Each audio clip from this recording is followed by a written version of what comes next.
Après avoir levé l'ancre, nous quittâmes la terre pour rentrer dans cet océan de lumière solaire qui est notre atmosphère respirable.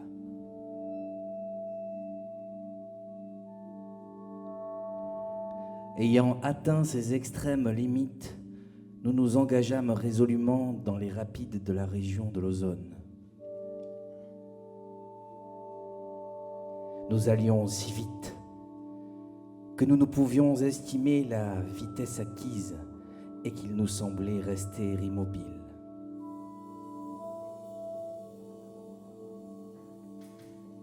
La terre était invisible dans son sillage et devant nous, les astres n'existaient plus.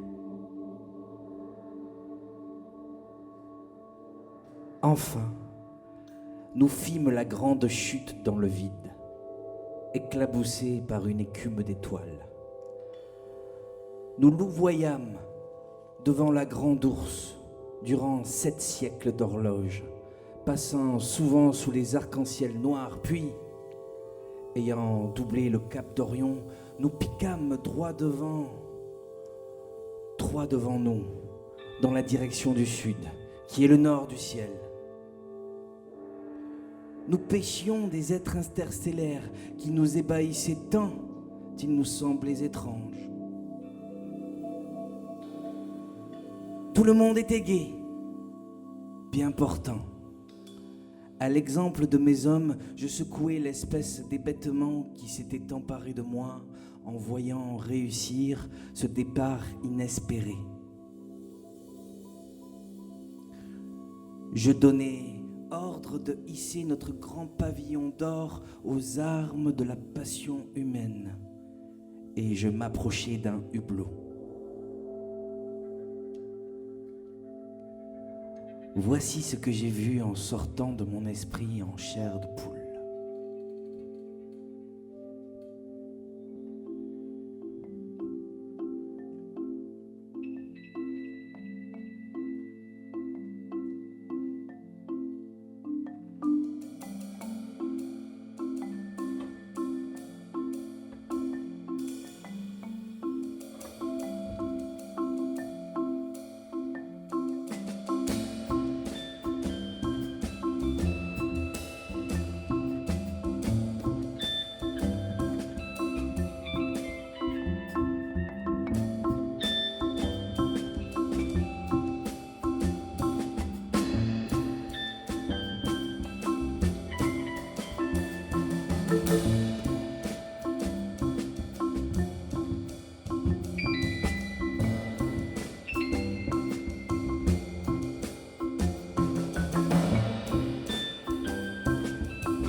Voilà, ça c'était pour se mettre un peu dans l'ambiance. On vient de voir des images de Jupiter et de ses lunes. Des images prises en 2011 par une sonde spatiale qui s'appelle Juno, qui a été lancée par la NASA pour explorer Jupiter. Il y avait Blaise Pascal, un scientifique du XVIIe siècle, qui disait « Le silence éternel de ces espaces infinis m'effraie ». Ouais, moi je suis d'accord, je ne sais pas vous, mais c'est assez effrayant. Mais ce soir, ce qu'on vous propose, c'est de se rassurer, vraiment. C'est même de s'émerveiller en mettant de la musique sur ces espaces infinis. On va parler d'étoiles, de planètes, de nébuleuses, un peu de galaxies et de supernovas aussi. On verra comment notre histoire, elle est liée, intimement liée, en fait, à celle des étoiles. D'ailleurs, aujourd'hui, c'est un peu contradictoire, parce que je trouve qu'on est abreuvé d'images magnifiques du ciel, comme celle qu'on vient de voir, mais on a perdu le contact avec ce ciel. Pourtant, le ciel, c'est un vieil ami. Pour nos ancêtres, c'était un environnement familier. Il éveillait des interrogations. Mais il avait aussi quelque chose de rassurant, parce qu'il revenait tous les soirs, égal à lui-même, les mêmes étoiles, les mêmes constellations. Il a permis aux navigateurs de s'orienter, aux humains de concevoir des calendriers, de mesurer le temps qui passe, l'arrivée des saisons, par exemple. Certains animaux, comme par exemple le phoque, mais certains oiseaux aussi, ou même le bousier, ce petit insecte, eh bien, leur survie dépend de la lecture du ciel. Ils s'orientent avec la lumière des étoiles et de la lune aussi. Mais quand il n'y a pas de lune, eh bien, ils utilisent les étoiles. Alors pour commencer ce soir, je vous propose d'essayer de se repérer. On va essayer de se repérer un peu nous aussi. Voilà le ciel. C'est une photo qui a été prise au Chili. C'est là que le ciel est un endroit où le ciel est très pur. Il y a beaucoup de télescopes qui sont là-bas pour essayer de percer un peu les mystères du ciel. Alors on voit beaucoup de points lumineux, donc le ciel est très pur. Hein. On verrait peut-être pas tout ça à l'œil nu. On a pris un appareil photo, on a fait une pause longue, mais voilà, en tout cas, on verrait quelque chose d'un peu similaire à l'œil nu, un peu moins. On voit des étoiles surtout, beaucoup de points, plus ou moins lumineux. On peut tisser des liens entre ces points, des liens imaginaires, pour former des constellations. C'est ce que l'homme fait depuis longtemps déjà. La Grande Ourse, Orion, la Lyre. Et si on accélère le temps, voilà ce qu'on observe. Le ciel tourne, les étoiles se lèvent à gauche et elles se couchent à droite, comme le soleil en fait. Bon, vous savez, sûrement c'est la Terre qui tourne en fait. On est sur un manège, un tourniquet, et puis le paysage défile. C'est vraiment ça, ici. Le ciel ne bouge pas vraiment, c'est vraiment nous qui tournons et voyons ce paysage défiler. Alors la Terre, vous le savez, c'est une planète, et à l'œil nu, je disais, on peut voir des étoiles surtout, mais quelques planètes aussi. Mercure, Mars, Vénus, Jupiter et Saturne. Ça fait 5 planètes, avec la Terre 6. Il en manque 2, puisqu'il y en a 8 dans notre système solaire. Les plus lointaines, c'est Uranus et Neptune. Ces planètes, elles font partie de notre jardin, le système solaire. Et au milieu de ce jardin, il y a le Soleil. Et autour de ce Soleil tournent ces 8 planètes. Alors, si on veut retenir l'ordre de ces planètes dans l'ordre, c'est pas obligé, mais on peut vouloir retenir l'ordre de ces planètes dans l'ordre. Donc, Mercure, c'est la plus proche, ensuite Vénus. Eh ben, on peut utiliser des moyens mémotechniques. Et on peut construire une phrase qui contient 8 mots. Et chacun de ces mots, 8 mots car 8 planètes, et chacun de ces mots commence par la lettre qui correspond à une planète. Donc le premier mot devra commencer par M, comme Mercure, qui est la plus proche, le deuxième mot V, comme Vénus, ensuite T, comme Terre, etc. Alors il y a plusieurs phrases qui existent, bien sûr, il y en a plein. Mais par exemple, il y a celle-là. Ça va ? Ah ouais, pardon. Mon violoncelle tombe, mais j'ai sauvé une note. Mon violoncelle tombe, mais je sauve une note. Alors mon Mercure, violoncelle, Vénus, tombe, Terre, mais Mars, Jupiter, sauve Saturne, une, Uranus, note Neptune. Bah oui. C'est une belle phrase, merci. C'est une belle phrase pour retenir. Bon, voilà, c'est une phrase sympathique. Alors pour essayer de se rendre compte de la distance un peu qui est en jeu dans le système solaire entre les planètes, je vous propose qu'on construise ensemble un modèle réduit d'univers. On va réduire toutes les distances de la même manière, comme sur une carte, pour s'orienter. On va s'imaginer que le Soleil, donc qui fait 1 million de kilomètres à peu près, un peu plus, ben c'est une pastèque de 50 cm à 1 mètre, une grosse pastèque. Hein. Voilà, ça c'est notre Soleil. Dans ce cas, quelle taille aurait la Terre, à votre avis? Est-ce que ce serait un litchi, une pêche, une noix, une groseille, un melon, une orange? Alors ce serait une myrtille, une groseille. Donc si le Soleil c'est une pastèque, la Terre c'est une myrtille. Et à quelle distance je vais la placer de la pastèque pour respecter l'échelle? Je pose ma pastèque, cette myrtille elle lui tourne autour comme ça, mais est-ce que je la mets à 1 mètre, à 10, à 100? C'est pas facile, hein. Mais en fait c'est 50 mètres environ. 50 mètres. Donc dans les vignes là-bas. Là, j'ai ma pastèque, et puis alors la terre, la myrtille, je la mets dans les vignes, un peu à 50 mètres là-bas. Jupiter, c'est plutôt un abricot ou une noix à 250 mètres. Et Neptune, la plus lointaine, elle est à 1500 mètres, 1,5 km. Donc loin, loin, loin là-bas, une olive à peu près. Et ça c'est pour un peu vous montrer qu'il y a beaucoup de vide entre les planètes. Il y a beaucoup de vide.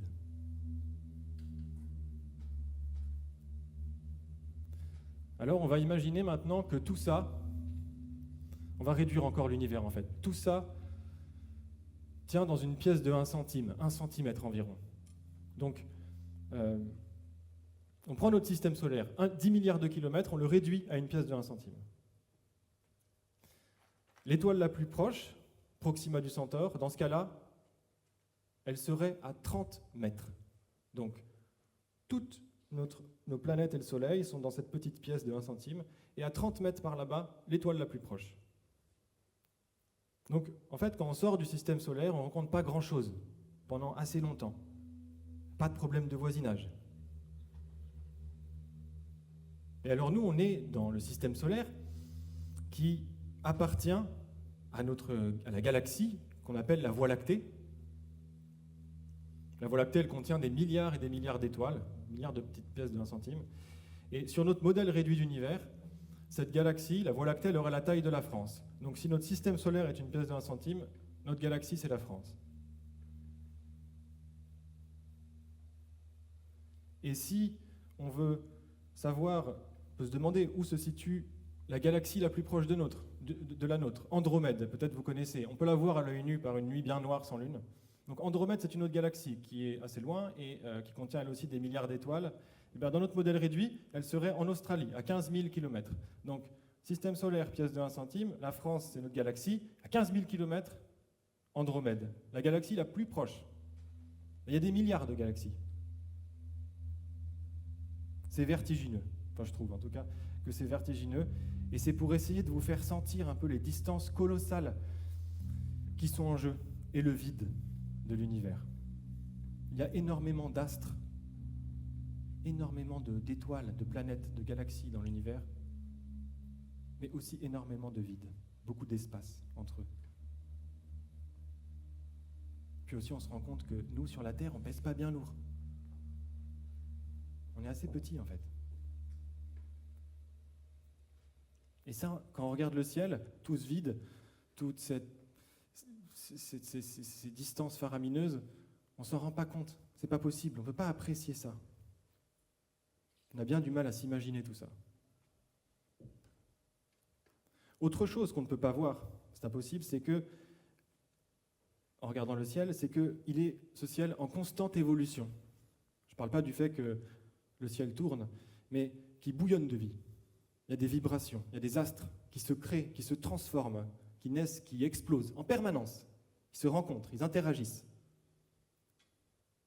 Et ce soir, pour le printemps, première des 4 saisons, on a décidé de se consacrer à quelques thèmes printaniers comme ça. La naissance, la genèse, la formation, l'éveil. Et on va voir ensemble ce soir, notamment, que les étoiles, elles naissent, elles vivent et elles meurent, comme nous.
Depuis la nuit des temps,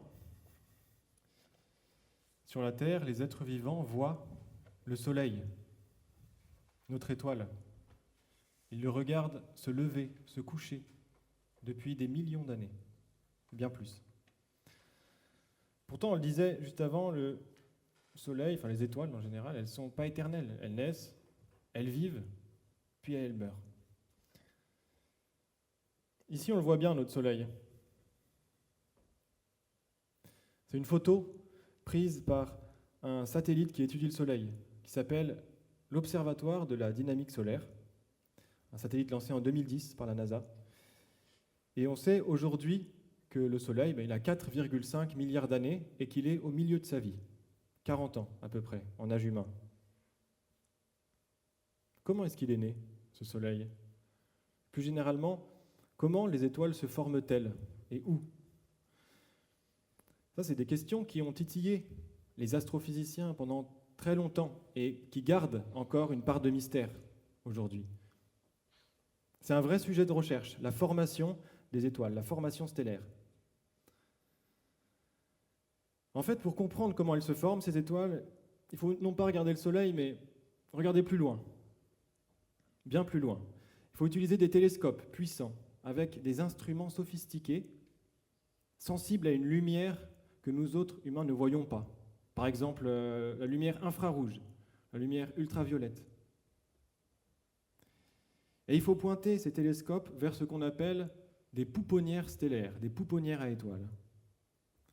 Alors, je vais, dans un instant, vous proposer un petit voyage vers l'une de ces pouponnières. On voit ici la Voie lactée, notre galaxie.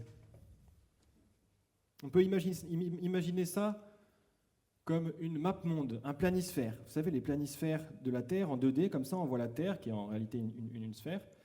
On peut faire pareil avec le ciel, ça donne à peu près ça. Et on a l'impression, cette Voie lactée, de la voir depuis l'extérieur. On a l'impression d'être à l'extérieur ici, mais on est bien à l'intérieur, en son sein. Pour s'aider, on peut imaginer une grande forêt. La Voie lactée, c'est une grande forêt, puis nous, on est dans cette forêt, pas au milieu, un peu en périphérie, dans une petite clairière, comme ça. Il y a plein de petites clairières dans cette forêt. Et puis, devant nous, un peu plus loin, on voit l'orée du bois. Puis par là aussi, derrière, à gauche, partout. On est entouré, en fait. Dirigeons-nous maintenant vers l'orée de ce bois, vers cette pouponnière.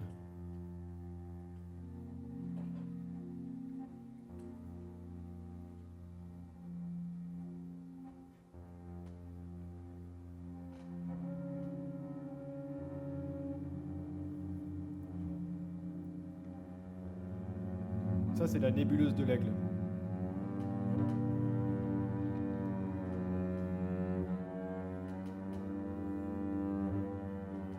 Puis petit à petit, on voit la structure qui va nous intéresser là. On la voit apparaître. Vous la connaissez peut-être ?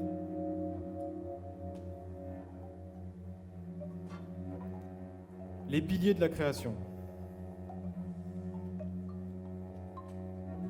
C'est une structure qui a 7000 années-lumière de nous. Une année-lumière, c'est 10 000 milliards de kilomètres. C'est la distance que parcourt la lumière en une année. Le pilier à gauche, là, il fait 5 années-lumière. Si on mettait ici à l'échelle notre système solaire, ce serait un point minuscule. On ne le verrait pas.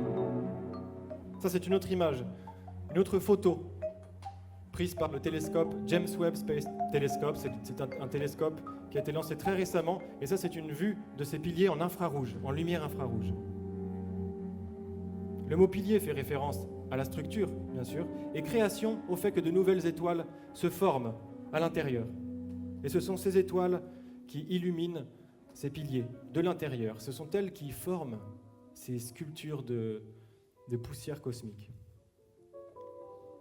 Une autre nébuleuse, celle de la Tarentule. Elle doit son nom au fait que on dirait un peu une toile d'araignée comme ça, structure filamenteuse. Et au centre, il y a une cavité qui a été creusée par le rayonnement foudroyant de jeunes étoiles qu'on voit ici apparaître en bleu pâle. Elles émergent à peine de leur cocon. Et il y a d'autres étoiles d'ailleurs qui sont encore cachées et qui finiront par émerger et façonner à leur tour cette nébuleuse.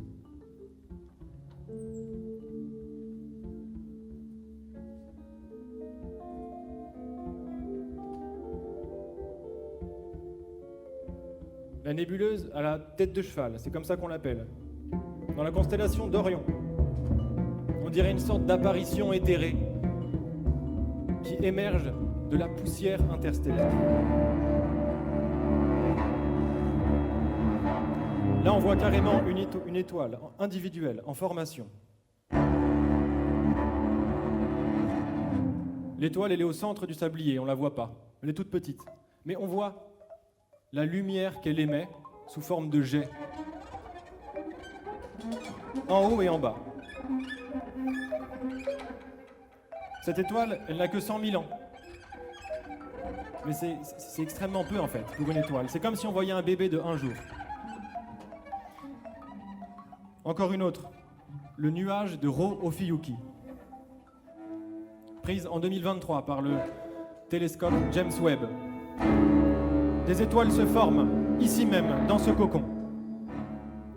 Comment ça marche d'ailleurs, la formation d'une étoile? Tout commence par un grand nuage de gaz, un grand nuage moléculaire, très grand, très froid, moins 250 degrés. Il tourne sur lui-même très lentement.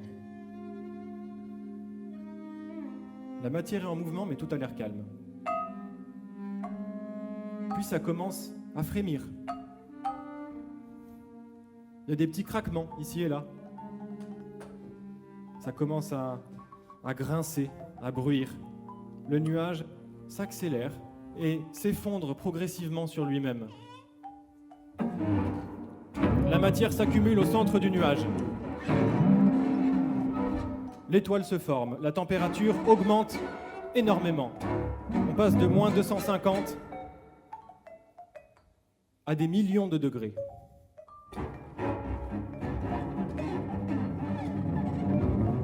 Des millions de degrés, c'est assez pour amorcer des réactions de fusion nucléaire. C'est à ce moment que l'étoile commence à émettre sa propre lumière. Elle naît. Et la naissance, ça commence par un cri. Ce cri transperce la nébuleuse. Un jet de matière est envoyé dans l'espace, visible ici en rouge, à droite de l'image.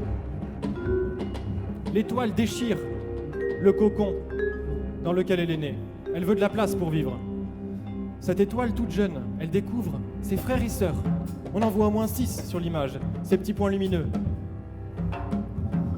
D'autres frères et sœurs viendront plus tard, ils sont encore cachés dans le cocon. Bref, cette étoile, elle n'est pas seule.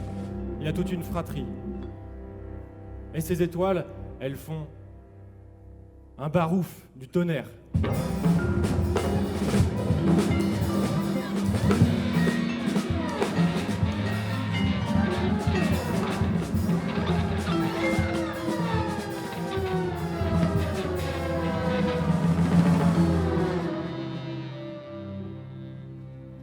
Puis elles font place nette.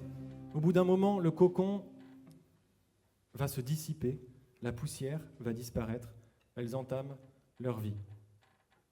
Certaines vont vivre quelques millions d'années, d'autres des milliards d'années. C'est très variable, la durée de vie des étoiles. C'est comme si on comparait la durée de vie d'un papillon avec la durée de vie d'un arbre. Vous savez maintenant que même si ça semble très calme et vide là-haut, il n'en est rien. Et si vous tendez bien l'oreille,